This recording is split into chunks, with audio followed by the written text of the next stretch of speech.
നമസ്കാരം. Bashar al അസദിനെ തുരത്തി സിറിയയുടെ ഭരണം പിടിച്ച വിമതസേന ചൈനയ്ക്കും പ്രസിഡന്റ് ഷീ ജിൻപിങ്ങിനും മുന്നറിയിപ്പ് നൽകുകയാണ് തങ്ങളുടെ അടുത്ത ലക്ഷ്യം ചൈനയാണെന്ന്.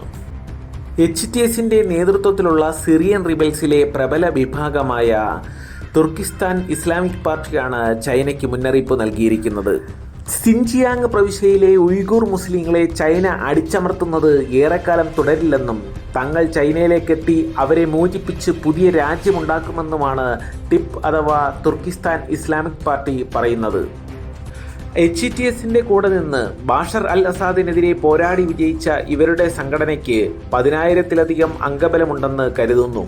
തുർക്കിസ്ഥാൻ ഇസ്ലാമിക് പാർട്ടിയുടെ അംഗങ്ങൾ മിക്കവരും ചൈനയുടെ അതിക്രമങ്ങളിൽ നിന്ന് രക്ഷപ്പെട്ടു വന്ന ഉയ്ഗൂർ മുസ്ലിങ്ങളാണ്.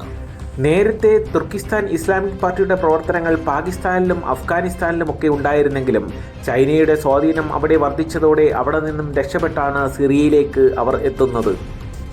സിറിയയിൽ എത്തിയ അവർ HTSന്റെ കൂടെ ചേർന്ന് ബാഷർ അൽ അസാദിനെതിരെ പോരാടുകയായിരുന്നു. ഇവർക്ക് ആയുധ പരിശീലനവും ഒപ്പം തന്നെ യുദ്ധപരിചയവും കിട്ടിയതാണ് ചൈനയെ ഇപ്പോൾ അങ്കലാപ്പിലാക്കുന്നത്. ചൈനയുടെ കൈകളിൽ നിന്നും ഈസ്റ്റ് തുർക്കിസ്ഥാനെ മോചിപ്പിക്കാനുള്ള തങ്ങളുടെ പ്രവർത്തനങ്ങളിൽ പങ്കാളികളാവാനാണ് ലോകമെമ്പാടുമുള്ള ഉയ്ഗൂർ മുസ്ലിങ്ങളോട് തുർക്കിസ്ഥാൻ ഇസ്ലാമിക് പാർട്ടി ആഹ്വാനം ചെയ്യുന്നത്.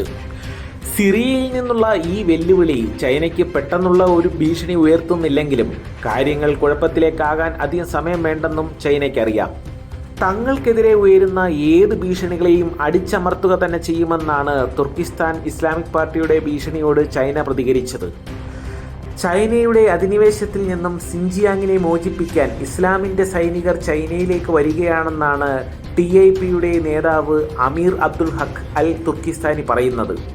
2008 മുതൽ 2015 വരെ തുർക്കിസ്ഥാൻ ഇസ്ലാമിക് പാർട്ടി ചൈനയിൽ നിരവധി ഭീകരാക്രമണങ്ങൾ നടത്തിയതായി ബെയ്ജിംഗ് അവകാശപ്പെടുന്നുണ്ട്. ഉയ്ഗൂറുകൾക്കെതിരെ വലിയ രീതിയിലുള്ള അതിക്രമങ്ങളാണ് ചൈനയുടെ ഭാഗത്തു നിന്നും സിൻജിയാങ്ങിൽ നടക്കുന്നത്. അവിടെ എന്ത് പ്രശ്നങ്ങളുണ്ടായാലും തുർക്കിസ്ഥാൻ ഇസ്ലാമിക് പാർട്ടിയുടെ തലയിൽ കെട്ടിവെക്കുകയും ചെയ്യും. പുറത്താക്കപ്പെട്ട സിറിയയിലെ അസദിൻ്റെ ഭരണകൂടവുമായി ചൈനയ്ക്ക് വലിയ ബന്ധമാണുണ്ടായിരുന്നത്. എന്നാൽ ഇപ്പോൾ സിറിയയിൽ അധികാരം പിടിച്ചെടുത്ത HTSന്റെ നേതൃത്വത്തിലുള്ള വിമതസേന പാശ്ചാത്യ രാജ്യങ്ങളുമായി അടുത്ത ബന്ധം പുലർത്തുന്നത് കൊണ്ട് തന്നെ ചൈനയുമായി ഒരു സുഗമമായ ബന്ധമുണ്ടാകുമോ എന്ന കാര്യത്തിൽ സംശയമാണ്. റഷ്യയും ഇറാനും നടത്തുന്നത് പോലെ സൈനികപരമായിട്ട് യാതൊരുവിധ ഇടപെടലുകളും ചൈന സിറിയയിൽ നടത്തുന്നില്ലെങ്കിലും വാണിജ്യപരമായിട്ട് സിറിയ അവർക്ക് ഏറെ പ്രാധാന്യമുള്ള ഒരു രാജ്യമാണ്. 2017-ലും 2018-ലും സിറിയയിൽ ചൈനീസ് സൈന്യത്തെ വിന്യസിക്കുമെന്നുള്ള റിപ്പോർട്ടുകൾ വന്നെങ്കിലും അതൊന്നും സത്യമായില്ല. 2016 മുതൽ സിറിയയുമായി എല്ലാ മാസവും ഇൻ്റലിജൻസ് വിവരങ്ങൾ ഷെയർ ചെയ്യുന്ന ഒരു നടപടി ചൈന തുടർന്നു പോരുന്നു.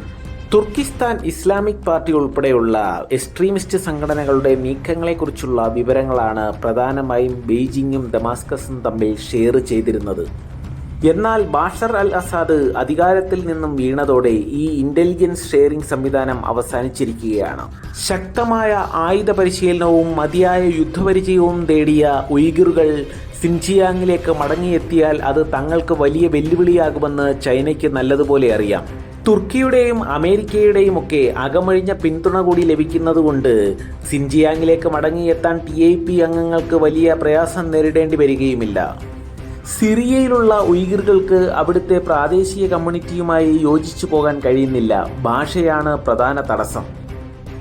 തങ്ങളുടെ മാതൃരാജ്യത്തിലേക്ക് മടങ്ങാനും അതിനെ സ്വതന്ത്രമാക്കാനുമാണ് സിറിയയിലുള്ള മിക്ക ഉയ്ഗുറുകളുടെയും ആഗ്രഹം.